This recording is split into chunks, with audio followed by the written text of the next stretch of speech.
사도와 함께 모이사 그들에게 분부하여 이르시되 예루살렘을 떠나지 말고 내게서 들은바 아버지께서 약속하신 것을 기다리라. 요한은 물로 세례를 베풀었으나 너희는 옛날이 못되어 성령으로 세례를 받으리라 하셨느니라. 할렐루야. 우리가 잘 지내셨습니까?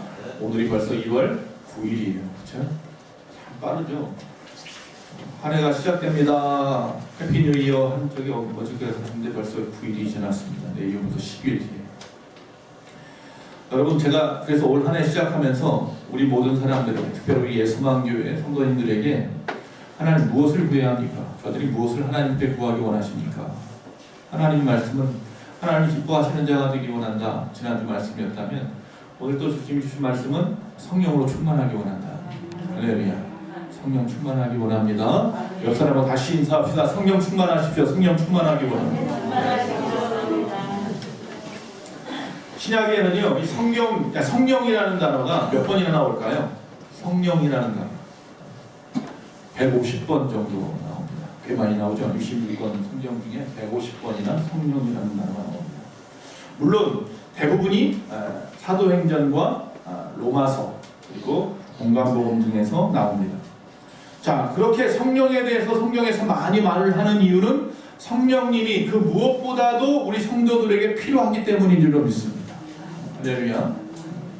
찰스 핀이라고 하는 유명한 목사님이 이런 말씀을 했습니다. 죄인들이 회개하지 않는 것이 죄가 되는 것처럼 크리스천 성도들이 성령으로 충만하지 않은 것도 죄가 된다. 죄인이 회개하지 않는 죄보다 크리스천 성도들이 성령 충만하지 않은 죄가 더 크다. 할렐루야. 저와 여러분이 성령 충만하지 않은 죄가요, 죄인들이 회개하지 않는 죄보다 더 크다고 말하고 있더라고요. 왜 그러느냐? 로마서 8장 9절 말씀에 이런 말씀이 있습니다. 만일 너희 속에 하나님의 영이 거하시면 너희가 육신에 있지 아니하고 영에 있나니 누구든지 그리스도의 영이 없으면 그리스도의 사람이 아니니라. 할렐루야. 우리 안에 성령이 계시지 않으면 우리는 그리스도의 사람이 아니다. 이 말씀을 좀 풀어보면 예수님께서 직접 요한복음에 뭐라고 말씀하느냐? 14장 16절 17절에 내가 아버지께 구하겠으니 그가 또 다른 보혜사 성령을 너희에게 주사 영원토록 너희와 함께 있게 하리니 그는 진리의 영이라. 세상은 능히 그를 받지 못하나니 이는 그를 보지도 못하고 알지도 못함이라. 그러나 너희는 그를 아나니 그는 너희와 함께 거하시며 또 너희 속에 계시겠습니다. 할렐루야. 우리 안에 함께 거하고 계신다고 말씀하고 있어요. 그분이 성령님이에요. 그가 우리 가운데 있지 않으면 우리는 그리스도의 사람이 아닌 거예요. 그래서 정말로 죄인이 회개하는 것보다 우리가 정말 하나님의 뜻 가운데 성령을 구하지 않는 것이 더 큰 죄란 말이에요. 우리 안에 성령이 거하지 아니하면 우리는 세상에 속한 자입니다. 그러면 우리는 그리스도의 사람이 아니라는 것입니다. 그렇기 때문에 우리에게 허락하신 이 성령님을 우리 안에 모시고 또 그분을 우리 가운데 모셨다면 이제는 성령으로 충만하게 하루하루 살아가시는 2022년이 되시기를 간절히 바랍니다. 자, 그러면 우리가 언제 성령을 받아들일 수 있습니까? 성경에 보면 언제 성령이 우리 가운데 임하였다라고 말씀하느냐 하면 첫 번째 기도할 때라고 말하죠. 다 아시는 말씀이에요. 제가 성령 강림절 때마다 하는 말씀이기도 합니다. 기도할 때입니다. 자, 예수님께서 십자가에서 죽으시고 부활하시고 승천하셨습니다. 그러면서 그들에게 기다리라고 말씀했습니다. 그들은 다른 부에서 성령을 기다리면서 어디에서? 마가의 다락방에서 모였습니다. 120명이 열심히 기도했습니다. 뜨겁게 기도했습니다. 예루살렘을 떠나지 말고 내게 들은 바 아버지 약속한 것을 기다리라 라는 그 말씀 붙잡고 뜨겁게 기도했습니다. 드디어 이 마가다락방에 성령이 충만하게 임하셨습니다. 오순절 날이 되어서 그들이 다 같이 한 곳에 모여서 기도하기를 하매 후련히 하늘로부터 급하고 강한 바람 같은 것이 또 불의 혀가 갈라지는 것 같은 것이 온 집안에 가득하여 각 사람 위에 임하였다 그랬습니다. 120명 모두에게 성령이 충만하게 임하였습니다. 뭐 했을 때에? 기도할 때에. 기도할 때 성령이 임하십니다. 왜 나는 성령으로 충만하지 못합니까? 우리의 기도를 다시 한번 돌아보십시오. 예수님은 누가복음 11장 1절에서 13절에 이 기도에 관한 교훈을 쭉 이야기하시면서 뭐라고 말씀하시냐면 13절에 너희가 악할지라도 좋은 것을 자식에게 줄 줄 알거든 하물며 너희 하늘 아버지께서 구하는 자에게 무엇을? 성령을 주시지 않겠느냐 하십니다. 성령을 구하시면 하나님이 뭐 한다고요? 성령을 부어주신다. 그렇기 때문에 성령 받기를 간구하셔야 됩니다. 올해가 시작되면서 하나님 올해도 성령으로 충만한 한 해가 되기를 원합니다. 할렐루야. 그렇게 기도하셔야 합니다. D.L. 무디라고 하는 유명한 목사님이 계십니다. 이분은 뭐 제대로 공부도 못하신 분입니다. 자, 그럼에도 불구하고 그가 목사님이 되었습니다. 자, 그리고 그가 매일같이 설교를 하겠죠. 매주마다 설교를 하고 나면 많은 성도들이 나가다가 몇몇 사람들이 그렇게 이야기를 합니다. 아, 목사님 은혜 받았습니다. 이 말 하면 좋을 텐데 그렇게 말하지 않고 목사님을 위해서 꼭 기도하겠습니다. 이러고 나가는 거예요. 처음에는 그냥 그런가 보다 했는데 이게 매주 그러니까 굉장히 신경이 쓰이는 거예요. 이게 도대체 무슨 말일까? 은혜 받았다는 말은 하나도 없고 전부 다 목사님을 위해서 기도해드리겠습니다. 이러고 나가니까. 그래서 물어봤겠죠. 가장 친한 성도님에게 물어봤습니다. 왜 도대체 저 성도님들이 나한테 나가면서 목사님을 위해서 기도해드리겠습니다라고 말합니까? 제가 알아봤더니요. 목사님 그 내용이 무엇을 기도한다는 거냐 하면 목사님이 성령의 능력으로 설교하기를 기도하겠습니다. 이런 뜻이에요. 충격을 받았습니다. 그럼 내가 지금까지 설교한 모든 내용이 성령으로 충만하여서 한 말씀이 아니고 전부 다 내 머리 지식의 말씀뿐이었구나. 이제 그 생각이 딱 드는 거예요. 자, 그래서 이 D.L. 무디 목사님께서 어떻게 했습니까? 그 마음에 하나님 나도 성령으로 뜨겁게 해주세요. 성령 충만하기 원합니다. 성령의 불을 좀 내려주세요. 그 말을 갖다가 항상 되새기면서 어느 날 밤에 길을 가다가 갑자기 기도하고 싶은 마음이 들었어요. 그래서 가는 길에 그 자리에서 무릎을 꿇고 하나님을 기도했어요. 너무 뜨거워지기 시작하는데 그 옆에 친구의 집이 있어서 그 집으로 들어갔어요. 그 집에서 방 하나를 빌려서 거기서 기도하기 시작했어요. 기도하면서 막 뒹구르고 막 난리가 났어요. 막 콧물 눈물 나오고 입에서 안 하던 방언이 막 터져 나오기 시작하고 너무 뜨거워서 마지막에 뭐라고 했냐면 제발 좀 그만 좀 해달라고 그런 기도까지 했대요. 하나님 앞에. 그리고 나서 우리가 아는 그 유명한 D.L. 무디 목사님이 되셨어요. 성령 받으셔야 합니다. 목회자들에게 가장 큰 욕이 뭐라고 그랬어요? 성령 받지 말고 목회라. 그 말이 가장 큰 욕이래, 미국에서는. 네 힘으로 해봐라. 그런 이야기죠. 그래서 올해 시작하면서 저도 다시 또 그런 마음으로 새기는 거예요. 성령으로 목회하게 하시고 우리 성도님들과 저 성령 충만하기를 원합니다. 그래서 오늘 말씀이 성령 강림주일도 아니지만 성령 충만에 대한 말씀을 전하기로 마음을 먹었던 두 번째, 기도하는 자에게 성령을 부어주시고 또 뭐예요? 사모하는 자에게 부어주신다는 말씀. 비슷한 말씀일 수 있어요. 사모하니까 기도하는 거죠. 사모하지 않는데 억지로 기도하지는 않을 거야. 그래서 사모하다라는 말을 성경에서 봤어요. 사전에서 봤어요. 뭐라고 되어 있냐 이렇게 되어 있어요. 애틋하게 생각하고 그리워하다 이렇게 되어 있어요. 애틋하게 생각하고 그리워하다. 누군가를. 그게 사모하는 마음이에요. 다른 말로 이렇게 되어 있어요. 우러러 받들고 마음속 깊이 따르다. 누군가를 사모하게 되면 그를 우러러서 받들고 마음속 깊이 그를 생각한다는 거예요. 다른 말 같은 말이에요. 동의어로. 동의어로는 무슨 말이 있느냐면 그립다, 동경하다, 연모하다 이런 말이 있어요. 자, 다시 말씀합니다. 사모하는 자에게 성령을 부어주신다 그랬습니다. 다시 말씀합니다. 즉 애틋하게 우러러 받들고 깊이 따르고 싶을 정도로 동경하고 연모하고 그리워하는 자에게 성령을 부어주신다는 말씀이에요. 여러분 하나님을 그렇게 생각하십니까? 우리 성령께서 그런 분이십니까? 여러분에게 사모하십니까? 애틋하게 그를 따르고 싶습니까? 그를 바라보고 싶습니까? 그리워하십니까? 그런 자에게 성령을 부어주시는 거예요. 어떤 욕심이나 어떤 누군가와 같이 어떤 누구는 받았는데 나는 못 받았네 이런 거 아니고 정말 사랑하는 마음으로 애틋한 마음으로 바라는 자에게 성령을 부어주신다고 했어요. 사도행전 1장에 그 120명의 성도가 다른 보혜사 성령을 기다리라 하는 예수님의 말씀을 따라서 그들이 한 일이 기도였는데 그런 사모함으로 기도했던 거예요. 아, 정말 사모합니다. 이 사모함은요, 이 땅에서 이 예수님이 떠나버리셨잖아요. 이제 우리는 아무것도 아닌 것 같은 마음이에요. 그때의 사모함에 간절함이에요.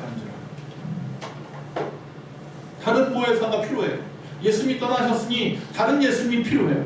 즉 그래서 우리에게 부어주신 분이 성령이시라. 성령의 불을 달라고 뜨겁게 기도하고 사모하는 자에게 성령이 부어주는 줄로 믿습니다. 그런데 여기서 잠깐,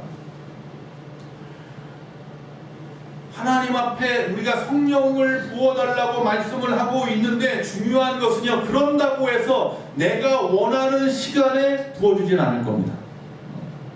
그런다고 해서 우리가 원하는 방법이나 원하는 시기에 따라서 행해지지는 절대로 않을 겁니다. 내가 그리워하고 내가 하나님 앞에 간절히 기도한다고 해서 딱 그 시간, 내가 원하는 시간에 성령께서 내가 원하는 방법으로 나타나지는 않을 겁니다. 자, 오늘 우리가 읽은 말씀 뒤에 보면요, 7절에 뭐라고 되어 있냐면요, 때와 시는 너희가 알 바가 아니라고 했어요. 즉 다시 말하면 성령을 너에게 부어주시겠는데 그 성령께서 언제 어떤 모습으로 너희 가운데 임할지는 너희가 알 바가 아니 관심 밖에 두어라 그랬어요. 그러면서 8절에 뭐라고 말하냐면 성령이 임하시면 권능을 받고 라고 되어 있어요. 즉 다시 말하면 우리가 어떤 것, 시간에 관심을 가지고 있으니까 하나님께서 관심을 갖다 사명으로 돌려버리는 거예요. 여러분, 우리가 언제 받는지 중요하지 않아요. 하나님이 원하시는 때 부어주실 거예요. 단지 사모함으로 끊임없이 끈질기게 인내하면서 기도하셔야 한다는 거예요. 그 기도하는 자들이 그 관심이 빨리 받았으면이 아니라 그 관심이 내가 하나님의 권능을 받아서 주의 증인돼야지 이 마음 가질 때 부어주시는 거예요. 우리가 왜 끊임없이 성령 받으려고 기도하십니까? 도대체 왜 받아야 됩니까? 그 말씀 좀 이따. 여러분, 많은 사람들은 이처럼 하나님을 향한 그 성령의 뜻을 알기 위해서 기도하기보다는 우리가 성령을 사용해서 어떤 일을 행하기 위해서 구하고 있다는 거예요. 그런 기도는 백날에도 하나님이 부어주지 않을 거예요. 여러분, 하나님의 능력이나 기적을 행하는 그 정도가 중요하지도 않아요. 어떤 사람은 능력이 더 커 보이고 어떤 사람은 행하는 기적이 더 커 보이고 그럼 저 사람은 성령을 더 크게 받고 그런 거 아니에요. 각자에게 필요한 대로 부어주시고 필요한 모습으로 사용할 뿐이에요. 병자를 고치는 능력을 부어주셔서 어떤 사람은 치유 은사로 치유하는 역사가 있다고 하면 그 사람이 나는 병자를 고칠 능력이 없어, 그럼 나보다 더 큰 능력을 받은 것이냐? 그런 건 아니에요. 하나님이 그때 그 모습으로 그 사람을 사용하는 것 뿐이에요. 제가 항상 얘기하지만 은사는 뭐예요? 선물이에요. 그래서 주고 싶은 마음, 사람 마음인 거예요. 그 사람이 무엇을 받고 싶어서 주는 게 선물이 아니라 내가 주는 사람이 그 사람에게 필요하다고 생각하고 주는 게 선물인 거예요. 그러니까 받는 사람은 그냥 감사함으로 받는 거예요. 내가 더 능력 많아서 큰 선물 받았다 이럴 필요 없어요. 나는 능력이 없어서 하나님이 요만한 선물밖에 안 줬다 그렇게 생각하지도 마십시오. 할렐루야. 그러니까 우리가 하나님 앞 성령을 구할 때 어떤 비교의 잣대에 의해서 어떤 자기 욕심을 구하려고 자기 뜻대로 부려먹으려고 무슨 뭐 능력자, 제가 전에도 말씀한 것처럼 뭐 마술사 지니처럼 램프 속의 지니처럼 부려먹으려고 성령을 구한다고 하면 하나님은 절대로 그들 가운데 임하지 않을 겁니다. 성령이. 여러분, 여기서 사모한다는 것, 그리워한다는 건요, 마가다락방의 이 성도들 같아야 되는 거예요. 두렵고 떨리는 거예요. 그분 없이는 살 수 없다는 거예요. 예수님이 떠나버려서 이제는 다른 보혜사가 필요한 거예요. 이제는 하나님을 맛보아서 선한 맛을 알아서 그분 없이는 못 살겠다는 거예요. 그래서 그 사모함으로 구하는 자들에게 부어주시는 것이 성령이에요. 겸손히 기다리십시오. 왜 저 사람은 하나님 앞에 정말 뜨겁게 기도했지만 잠깐 기도했는데 받고 나는 몇십 년을 구해도 왜 아직도 방언도 못하지? 그렇게 생각하지 마십시오. 방언이 물론 은사입니다. 방언 받은 것 가지고 저 사람이 성령 받았음을 나타낼 수 있습니다. 그러나 방언 못 받았다고 해서 성령 못 받은 건 또 아닙니다. 걱정하지 마시고 하나님 나에게 부어주신 은사가 다를 뿐인 거예요. 자, 여러분 성령 받으셔야 합니다. 세 번째, 사모하며 기도하는 자에게 부어주시는데 세 번째 말씀을 듣는 자에게도 부어주십니다. 할렐루야. 지금 이 시간에 하나님 말씀을 받는 여러분에게 성령이 부어지기를 원합니다. 베드로가 이방인이었던 백부장 고넬료의 집으로 갔습니다. 하나님이 보내시고 강권하여 보냈습니다. 요바에 있는 베드로에게 하나님이 꿈 가운데 환상 가운데 보여주셔서 먹을 수 없는, 먹지 말라고 하는 이스라엘 백성들이 먹지 말라고 하는 것들, 부정한 짐승들 갖다 고작에 내려보내면서 먹으라 세 번이나 이야기하잖아요. 베드로는 못 먹겠습니다. 우리가 율법을 먹지 말라는 겁니다. 그러니까 하나님 뭐라고 해요?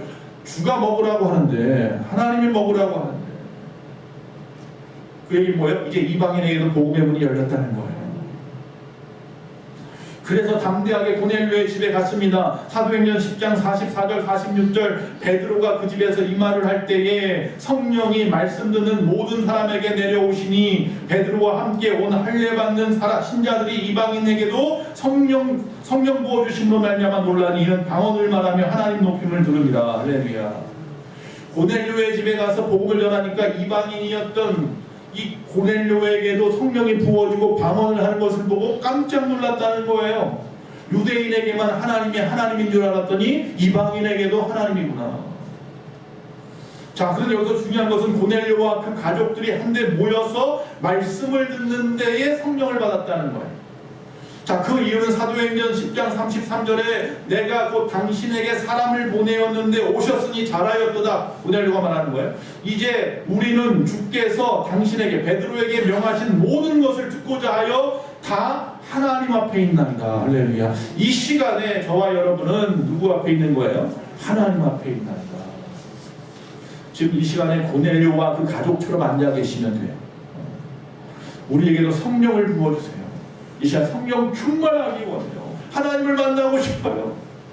간절히 사모하고 기도하는 마음으로 앉아서 말씀의 귀를 쫑긋하고 듣고 있다면 성령께서 임하십니다. 자, 듣고자 하는 자세가 중요해요. 그들이 이렇게 말씀의 귀를 쫑긋하는 이야기는 뭐예요? 너무 듣고 싶은 이야기잖아요. 나도 직접 듣고 싶단 말이에요. 복음에 대해서, 예수님에 대해서. 자, 이 말씀 뭐냐면 순종하는 자세예요. 말씀을 들을 때요, 순종할 마음을 가지고 들으셔야 합니다. 말씀을 듣는다고, 여기 만약에 100명이고 200명이고 1000명이 앉아있다 해도 그 중에서 순종할 자세로 듣는 자에게만 성령이 임할 겁니다. 하나님의 말씀이 그들에게 은혜가 되는 것은 들을 자세, 들을 귀가 있어야 되는 거거든요.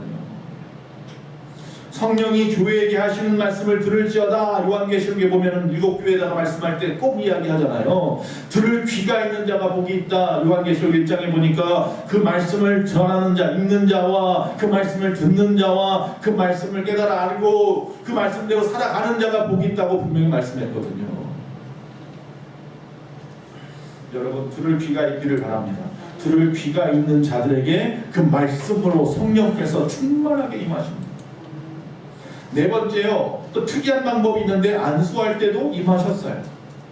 우리가 지난주에 축복 안수를 했어요. 그냥 하는 거 아니에요. 저는 저대로 준비하고 기도하고 하나님께서 부족한 종을 통하여 안수의 복권을 주셨어요. 목회자가 목사가 된다는 것은요, 강단에서 말씀을 전하는 강단권을 주시는 거고요. 하나님. 또 하나님이 이곳에서 마지막 때 우리가 축도하잖아요. 축복권을 주시는 거고요. 그리고 그 방법으로 안수할 수 있는 안수권을 주는 거예요. 그래서 안수는 아무나 하는 게 아니에요. 제가 항상 말씀드려요. 여러분이 안수할 수 있는 사람은 누구밖에 없다? 가족밖에 없어요. 여러분이 자녀를 위하여 이삭이나 야곱이나 아브라함처럼 손을 얹고 기도해 주세요. 그건 얼마든지 하셔도 돼요. 그러나 아무나 함부로 그냥 막 손을 얹고 기도하지는 마세요. 하나님이 우리에게 안수권을 주지 않았으면. 그럼 하나님이 주신 권세로, 하나님이 주신 그 은혜로 제가 여러분에게 감히 손을 얹고, 저보다 연배도 많으신 분들한테 감히 손을 얹고 그렇게 기도를 하는 거예요. 자, 사도행전에 보니까 사마리아에서 엄청난 일이 벌어져요. 사도행전 8장에 보니까 빌립이라는 집사가 있었어요. 안수 집사를 7분 세웠잖아요. 우리 교회 안수 집사님이 2분 계시지만 안수 집사를 7분을 세웠는데 그 중에 한 집사가 빌립이라고 하는 집사인데 이 집사는 전도에 능이 있어요. 가서 열심히 전도합니다. 이방인에게 특별히 많이 전도합니다. 이디오피아 내시에게도 전도하지만 어디 갑니까? 사마리아에 들어갑니다. 사마리아 땅은 이스라엘 사람들이 가기 싫어하는 땅이에요. 이방인과 섞여버린 땅이라고 생각해서 오히려 이방인보다도 더 이상하게 생각하는, 더럽게 생각하는 그 땅에도 가서 복음을 전했더니 거기서 많은 사람들이 예수를 믿게 됐다는 소문이 예루살렘 교회까지 흘러 들어왔어요. 자, 그래서 예루살렘 교회에서 베드로와 요한이라고 하는 사도가 한번 가보자. 그리고 그곳에 갔어요. 가서 그들에게 돌아보니 그들이 뭐예요? 세례는 받았어요. 물 세례는 받았는데 아직 성령이 무엇인지 알지도 못해요. 성령 세례가 무엇입니다. 그래서 그들에게 두 사도가 안수를 하였더니 그들에게 성령께서 충만하게 임하였더라. 근데 그 중에 보니까 마술사 시몬이라는 사람이 있어요. 이 마술사 시몬이라는 사람이 옆에서 가만히 보니까 저 제자들이 손을 얹어서 기도하니까 막 갑자기 사람들이 성령의 은혜로 막 방언을 하기 시작하고 막 놀라운 일들이 벌어지고 기적의 역사가 일어나니까 뭐라고 말해요? 내가 당신에게 돈을 줄 테니 나에게도 그 능력을 좀 주어라. 이게 돈 주고 살 수 있는 거예요, 성령? 베드로가 말을 합니다. 내가 하나님의 선물을 돈으로 살 줄로 알았느냐? 이제부터 내 은과 함께 너는 망하리라 그러죠. 깜짝 놀라가지고 거기에서 하나님 앞에 갑니다. 뭐 잘못했다고 난리가 나죠. 베드로 바지가랑이 붙잡고 잘못했다고 살려달라. 여기서도 역시 마찬가지로 이 두 제자가 안수하였더니 놀라운 성령의 역사가 일어났죠. 사도행전 9장에도 보면 역시 사도 바울이 에베소에 가서 복음을 전하니까 그들도 역시 마찬가지로 요한의 물세례밖에는 알지 못하더라. 성령이 있음도 듣지 못하였다. 그러죠. 역시 마찬가지로 그곳에 복음을 전한 후에 안수하였더니 성령이 그들에게 임하여서 방언도 하고 예언도 하고, 안수할 때에 성령이 임하기도 합니다. 자, 다섯 번째로, 그러나 회개해야 합니다. 사도행전 2장 3절에 베드로가 이르되 너희가 회개하여 각각 예수 그리스도의 이름으로 세례를 받고 죄사함을 받으라. 그리하면 성령의 선물을 받으리. 할렐루야. 회개함이 없으면 죄사함도 없어요. 죄사함이 없는 자에게 무슨 성령이 임하십니까? 성령은 거룩한 하나님이시래요. 성부, 성자, 성령 삼위일체 하나님이세요. 그 하나님이 더러운 곳에 있을 수 없어요. 그래서 회개한 자에게 임하시는 거예요. 자, 회개하시면 우리가 하나님이 임하신다고 했는데, 성령께서 임하시면 앞에서 말한 것처럼 하나님의 방법으로 하나님의 때에 하나님께서 원하시는 모습으로 임하시게 하십니다. 제가 왜 이런 말씀을 하냐면, 성령 세례나 방언은 하나님이 일하심이지 내가 억지로 되어지는 것이 아니라는 사실. 그와 마찬가지로 회개하는 자, 기도하고 사모하는 자, 말씀 앞에 순종하는 자에 서로 아름답게 기다리는 자들, 안수함을 사모하는 자들, 그들에게 하나님이 부어주시는데 거기에는 내 뜻은 없어요. 내 생각도 다 내려놔야 돼요. 그렇지 않으면 없어요. 아니야, 분명히 오늘 말씀을 듣고 몇몇 분들이 아니 말씀대로 내가 열심히 기도했는데 나는 왜 역사가 아니랄까, 이런 소리 할까봐 지금 말씀드리는 거예요. 억지로 되어지는 것은 아니에요. 하나님의 때에 따라서 부어주실 것입니다. 걱정하지 마시라는 거예요. 사모함만 놓치지 마시고. 자, 앞에서 말씀드린 대로 이 물세례는 상징이에요. 하나님의 자녀가 되었음을, 내가 죄사함을 받았다는 상징이잖아요. 그러나 성령의 세례는요, 실제예요. 그래서 성령의 세례를 받아야 하는 거예요. 성령의 세례는 단번에 받는 거예요. 한 번 받는 거지 뭐 여러 번 받는 거 아니에요. 물세례 한 번 받듯이 성령께서 임하였다는 거예요. 중요한 건 성령이 임하심으로 끝나는 게 아니라는 거예요. 나 성령 세례 받았어, 됐어, 이게 아니라는 거예요. 항상 그 안에 뭐예요? 충만해야 된다는 게 중요한 거잖아요. 그래서 올해도 뭐예요? 성령 세례 받겠습니다 이렇게 기도하는 게 아니라 내 안에 계신 성령으로 충만하겠습니다 이렇게 기도하는 거예요. 우리는 이미 예수를 믿었습니다. 할렐루야. 예수 믿고 구원받았습니다. 할렐루야. 하나님의 살아계심을 믿습니다. 할렐루야. 그들에게 성령이 임한 거예요, 이미. 그런데 성령 세례 받으신 거예요. 중요한 건 뭐냐면 그가 그러나 내 삶 가운데 충만하냐는 거예요. 내가 그분 앞에 나의 모든 걸 다 맡겼느냐는 거예요. 에스겔서에 나와 있는 대로 단에서 흘러나오는 생수의 강이 흘러넘쳐서 내 발목을 채우고 무릎을 채우고 허리를 채우고 내 머리까지 가득 채워서 내가 거기서 어떻게 헤어나올 수 없게끔 되었느냐는 거예요. 그거 물어보는. 자, 이렇게 성령이 충만해지면 어떻게 되십니까? 첫째로 담대해집니다. 이제는 담대해집니다. 예배하는 모습이 담대함으로 예배합니다. 나가서 복음을 전할 때도 담대함으로 복음을 전합니다. 여러분의 삶이 담대해요. 할렐루야. 그렇습니까? 맞습니까? 여러분이 정말로 누군가에게 복음을 전하고 싶어서 막 마음이 간절합니까? 성령 받으면 그렇게 돼요. 뜨거워서 참을 수 없거든요. 가만히 있게 못하거든요. 두 번째, 복음을 증거하고 싶어집니다. 담대해진 자들이 하는 일이 뭐냐면 복음 증거예요. 여러분 성령 왜 받습니까? 성령이 왜 충만해야 됩니까? 복음 전하라고, 땅끝까지로 내 증인되라고 성령의 권능을 우리에게 주신다고 말씀했단 말이에요.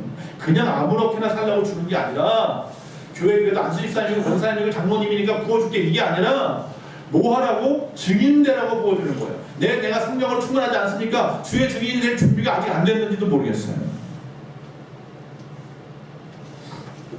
사도행전 1장 8절에 오직 성령이 너희에게 임하시면 너희가 권능을 받고 예루살렘과 온 유대와 사마리아 땅까지로 내 증인이 되리라 하십니다. 요한복음 15장 26절에 내가 아버지께로부터 너희에게 보혜사 곧 아버지께로부터 나오시는 진리의 성령이 오실 때에 그가 나를 증언하실 것이요 그랬습니다. 내가 전하는 게 아니라 내 안에 계신 성령이 나를 들어서 도구로 삼아서 예수 그리스도를 전하게 하신다는 거예요. 세 번째, 성령 충만하면요 진리를 깨닫고 진리대로 행합니다. 요한복음 14장 26절에 보혜사 곧 아버지께서 내 이름으로 보내실 성령 그가 너희에게 모든 것을 가르치시고 내가 너희에게 말한 모든 것을 생각나게 하시리라 그랬습니다. 성경을 갖다 하나도 읽지 않았는데 성경이 갑자기 생각나게 하는 그런 건 아니에요. 우리 하나님의 말씀을 읽으면 하나님께서 성령께서 그 말씀을 깨달을 은혜를 주시는 거죠.